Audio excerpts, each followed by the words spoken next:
Steven, what's up, brother? Thank you for coming What's on, up? my friend. No And worries at all. and could you share with everyone, because you've been a Client Ascension for about 4 months now, hmm could you share with everyone what did you join Client Ascension at, and then where are you now in terms of revenue level? For sure. So when I joined in Clan Ascension back in December, the last 2 months I'd done nothing, as in literally zero. And then last month I hit 25K. Nice. hmm So you were doing like sporadic deals every here and there though, right? Whereas like in your video editing, so they would just like kind of come and go and whatnot, but now it's actual like a system behind it. 100%. I think the biggest issue for me was the lack of consistency. It was exactly as you said, very sporadic. I was relying on just luck as it were in terms of lead gen. I couldn't really consistently book meetings, and therefore obviously I couldn't consistently close deals. So I was hopping on maybe one or two, maybe three calls a week, and when you're going down that path, you're so desperate to close, you end up just not being good at sales, and it's just like a domino effect. And yeah, for that reason, everything was very sporadic. And I think the biggest change and the biggest effect that I had on my business since joining was the consistency, and just completely nailing that lead gen. So then when you're booking in 15, 20 calls a week, it's a completely different picture when it comes to sales, and just makes your life a lot easier. Yeah, I feel like because there's a lot of people who would be in your position before where they're selling something, it's super sporadic. There's no degree of predictability in it. Like they don't know how many calls they get. They don't know how many deals they're going to sign, and therefore they never get into the point where like, oh, let me go hire this person to help me do this, because they just don't know if their business is going to die in the next month or two or something like that. So if you had to like give a single piece of advice to the version of you that existed 4 months ago, what would you say to them? Where it's like if you had to distill basically everything that like that you've employed thus far in the last 4 months, like what would kind of be like a couple of sentences or any piece of advice that you'd give to that version of yourself? For sure, yeah, it's a great question, but I think the main thing comes down to consistency and volume. I had like a bad tendency to try different outreach, whether it's cold email or Twitter DMs or LinkedIn, and just give up on it quickly if it wasn't working. And I think the consistency paired with the volume in terms of like the sheer scale of emails or DMs, paired those together, and that's obviously when you start to see the results. Was it like what stopped you from being consistent with it? Was it like you didn't know what it should look like? Because I mean, like someone can spin up a cold email campaign or cold DMs or something like that, and obviously, the longer you do something, you need to build up momentum. And I feel like was that kind of what stopped you? Is you didn't know like what success looked like, and then like once you were able to see kind of like behind the scenes of what other people's stuff looks like, is that what enabled you to be more consistent, or was it something else? Yeah, no, that is definitely like 100% the situation I was in, because I think when you're in somewhere like Client Ascension and you're getting advice from people that have been there, seen it, and done it, and got the results. So when they're telling you what scripts to include in your cold email and it's not working for the first week, you think, well, I can just Mm. give this more time because I know it's going to at some point. And I think obviously that's the biggest change. And obviously when you're sort of going alone and you're just sort of testing things that you're coming up with, if it doesn't work for the first week, you're just going to assume that's essentially because you don't know what you're doing. But obviously, as I said, like when you're in Client Ascension and you've got people writing scripts for you, whether it's email or LinkedIn or Twitter DMs, as I mentioned, you have that ability to be more consistent with it because you can just like trust the process because it's tried, it's tested, and it's proven to work.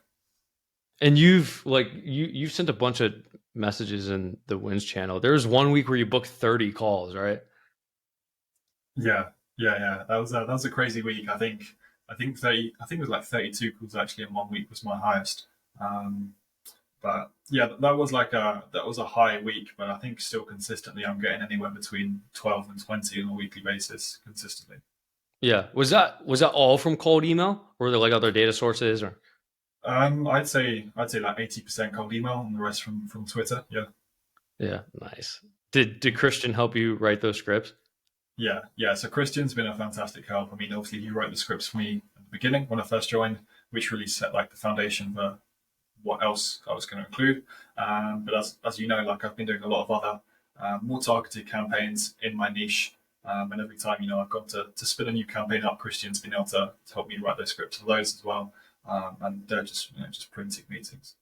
You ended up getting some like really good list from I think it was Mickey, right? Yeah, yeah. So obviously we're in the similar niche, and he it was actually because he was going to an event in my niche, and it just gave me like the idea that I could reach out to everyone that went to that event and come up with like a super personalized campaign around that, which worked really really well. I'm still Yeah. using that obviously for different events, and it's working super well. Yeah, dude. Just when you start doing some relevant type stuff like that, like based Mm. off some kind of not, it doesn't have to be some. I'll use the word event. It doesn't have to be an actual physical event, but like something occurred and you can mention it in a cold email. It's like hilarious how well that works as opposed to just like a standard. Oh, personalize the first line. Yeah, yeah. I mean, I remember back before I even joined Client Ascension, one thing that you always said is like when you're doing stuff on your own and you try like different new things, you can always just tell when you try something and it's just gonna like rip. And I think this was definitely that moment for me. Like I just came up with this idea and it was just so good. You could just tell it was just gonna carry on, carry on. And obviously, as I said, but because of like the nature of what it is, there are events in my niche in like a bi-weekly, monthly basis, so I can just keep respinning it up for the same thing, and it works just as well. So, It's so funny. mhm. What is if you because it wasn't too long ago that you were essentially just a glorified freelancer. What would, in terms of like fulfillment and operations, how different does it look now compared to what it was before? Like, do you have people on your team? Like, how does that structure work? Yeah, exactly. And I think structure is like the key word because I think before there was none. I was very much ad hocing the fulfillment. When I think at the end of the day, I was putting so much effort and time and mental sort of mental effort into signing the clients that when I signed them, I just wanted to sign the next. Like the fulfillment wasn't the priority. And I think that changed obviously when I joined. I built like the actual back end of the business. I learned how to deliver to these clients and actually come away with case studies, which I have done since. And I think that's been a massive drive to a lot of success as well because I've been fortunate to get some really, really good case studies. That I think it was, yourself mentioned that the importance of doing so, and those case studies have gone on to directly impact the like future deals that I've signed from those because people have seen those case studies. Dude, it's so crazy. I say this to so many people. I'm like, dude, there's essentially two halves to your business. Where it's like one is pre-social proof and one is after social proof. And it's just like, and now you see what I mean, that you have Yeah, case studies and just like, yes, I work with these people, these people, these people, this is what I've done. It's so much easier in terms of two things, like one, getting people on the phone in the first place, and two, actually converting them. It's just like obviously if they see, like, people just follow the herd. So social proof, it just makes it easier. So did you see that yourself? Like right when you started getting case studies and social proof, it just started working astronomically better. yeah, yeah. Literally, it was like black and white. Because I think a lot of the even if it wasn't the actual tangible case studies that I've got, the clients that I've worked with in my space are very big names that everyone else in the space would recognize. So to simply say, like we've worked with so and so and so and so, we can do the same for you, has worked so well. Even if I don't necessarily need to mention the results we've got, just the sheer fact that we've worked with them, it just creates that like feeling for them that they want to understand why these companies are working with us.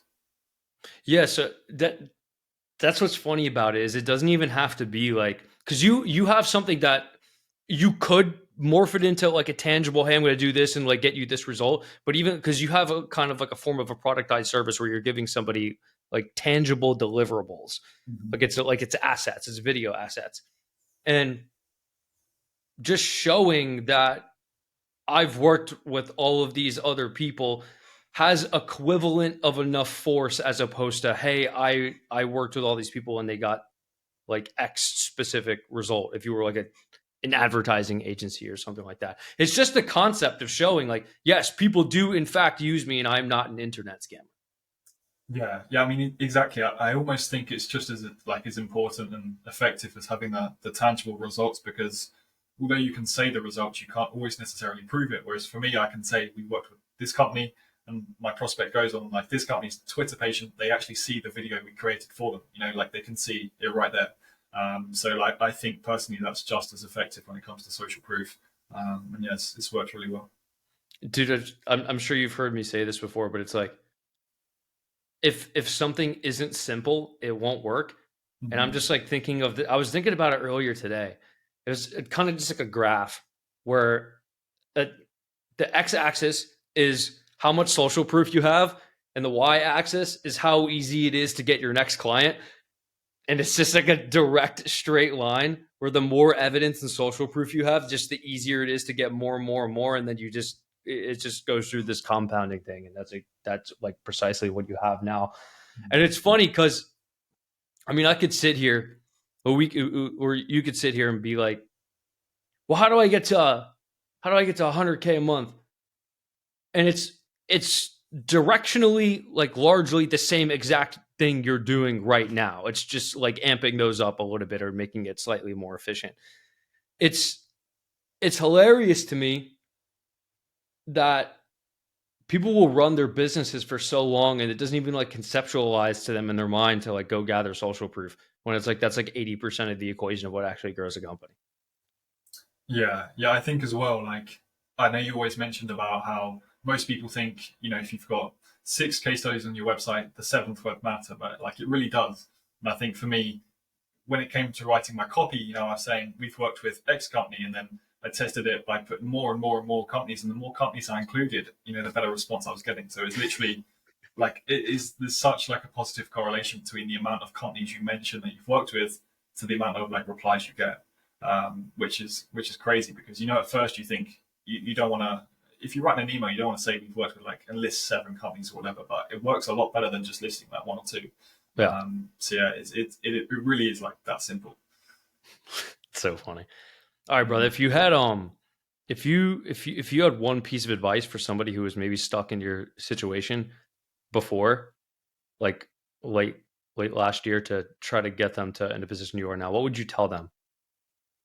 I'd say focus on inputs consistently because I think that's what I did. And even when you're going through days and you're getting no email responses back or anything like that, you've just got to keep sticking to it. Show up and do the same thing every day. And that compound effect really does come into play.